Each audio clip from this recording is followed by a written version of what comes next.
แขวงศรีสมบูรณ์ลงติดตามกฎการสภาพบริษัทขุดค้นแห่อยู่เขตบ้านหนองพูนไซเมืองลองแจ้งแขวงศรีสมบูรณ์เหตุให้เกิดมีน้ำขุ่นไหลลงสายน้ำซองเมืองวังเวียงแขวงเวียงจันทน์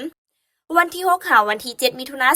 2026นี้ท่านไสยเดชวงศ์สารวัตรหัวหน้าห้องการคณะกรรมการส่งเสริมและคุ้มครองการลงทุนแขวงศรีสมบูรณ์พร้อมด้วยคณะกรรมการเฉพาะกิจแขวงได้สมทบกับเมืองวังเวียงลงติดตามกฎการสภาพห้วยน้ำขุ่นตามสายน้ำหินโงนสายน้ำนางนี้สายน้ำน้อยและห้วยน้ำเย็นอยู่เมืองลองแจงแขวงศรีสมบูรณ์ที่ไหลลงสู่ห้วยน้ำสะแนนและลงสู่สายน้ำซองเมืองวังเวียงแขวงเวียงจันทน์โดยมีทานสุเวียงทองวงจำปาประธานคณะกรรมการปกครองเมืองวังเวียงพร้อมด้วยภาคส่วนที่เกี่ยวข้องเข้าร่วม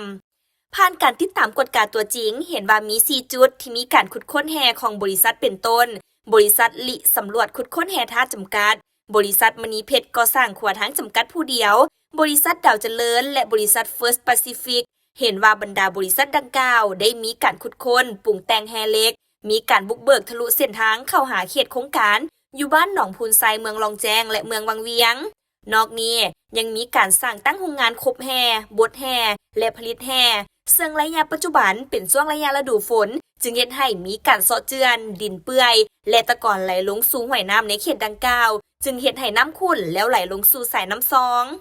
ท่านสุเวียงทองวงจำปาได้มีคำเห็นซี่น้ำและเน้นนักให้คณะรับผิดชอบประสานสมทบกับบริษัทในการจัดตั้งปฏิบัติแผนคุ้มครองและการติดตามกฎการสิ่งแวดล้อมที่บริษัทได้รับอนุญาตในระยะผ่านมา